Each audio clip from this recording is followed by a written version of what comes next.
मित्रांनो, दर महिन्याला आपण आपलं बँकेचं पासबुक चेक करतो. कुठे अफरातफर तर झाली नाही ना? पैसे तर कापले गेले नाहीत ना? कोणाचे पैसे तर राहून द्यायचे गेले नाहीत ना? ठरलेले पैसे वेळेत आलेत ना? अशा अनेक गोष्टी एका पासबुकवरनं कळतात.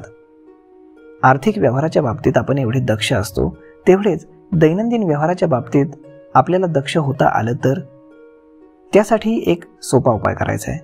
तो म्हणजे रोज रात्री झोपण्यापूर्वी आपल्या बँक ऑफ कर्माचं पासबुक आपल्याला तपासून पाहायचं आहे. या बँकेमध्ये प्रत्येकाचं स्वतंत्र खातं असतं. श्री चित्रगुप्त त्या बँकेचे सर्व व्यवहार पाहतात आणि ज्यांच्या खात्यामध्ये गडबड आढळून येते त्यांना शह देण्यासाठी यमदूत धाडतात.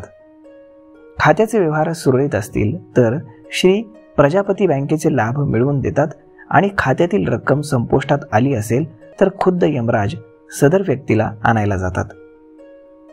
खातेदाराचं निधन झालं तरी त्याचं PF अकाउंट पुढच्या जन्मामध्ये ग्राह्य धरलं जातं आणि त्यामध्ये नव्यानं हिशोब पुन्हा मांडले जातात.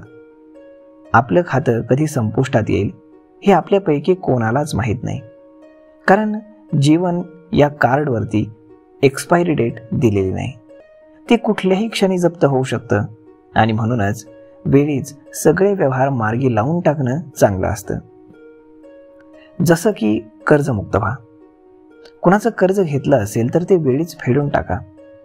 आपल्या मागे आपल्या लोकांना किंवा आपल्या मुलाबाळांना कर्जाचं ओझं पेलावं लागणार नाही याची काळजी घ्या. ऋण काढून सण साजरे करू नका.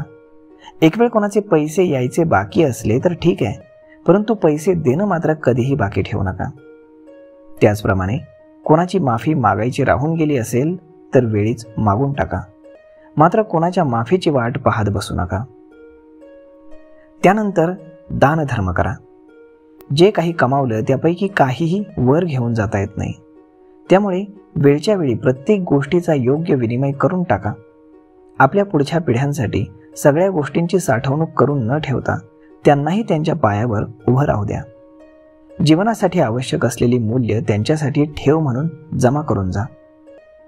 त्यानंतर पुण्य संचय करा. कारण आपण जातोच आहोत, मग पुण्य कशाला कमवायचं असा विचार आपल्या डोक्यात येईलही.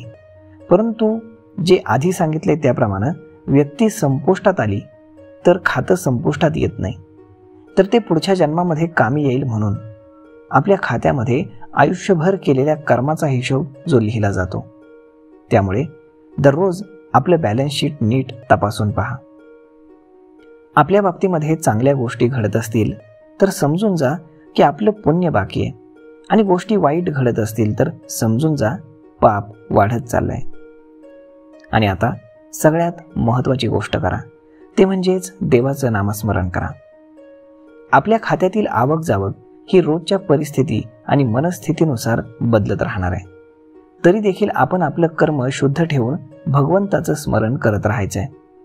आपल्या कामाबरोबर आपण घेतलेला नामाचाही हिशोब बँकेमध्ये ठेवला जातो, आणि म्हणून दिवसभराच्या घडामोडींचा हिशोब मांडून झाल्यावर सरते शेवटी आपली सर्व कर्म श्रीकृष्णात चरणी अर्पण करत आपण हरिनाम घ्यावं.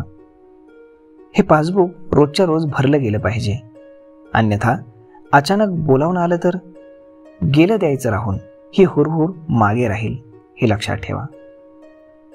त्यामुळे मित्रांनो, जैसे ज्याचे कर्म तैसे फळ देतो रे ईश्वर, हे जरी खरं असलं तरी आपलं कर्म हे चांगलंच असायला हवं.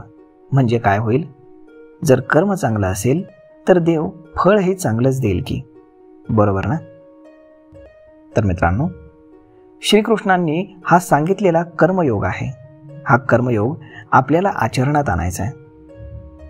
तर मित्रांनो, हा व्हिडिओ तुम्हाला कसा वाटला हे तुम्ही आम्हाला कमेंट करून नक्कीच सांगा, आणि जर आवडला असेल तर आपल्या जवळच्या मित्रमंडळींसोबत देखील हा व्हिडिओ तुम्ही शेअर करायला विसरू नका.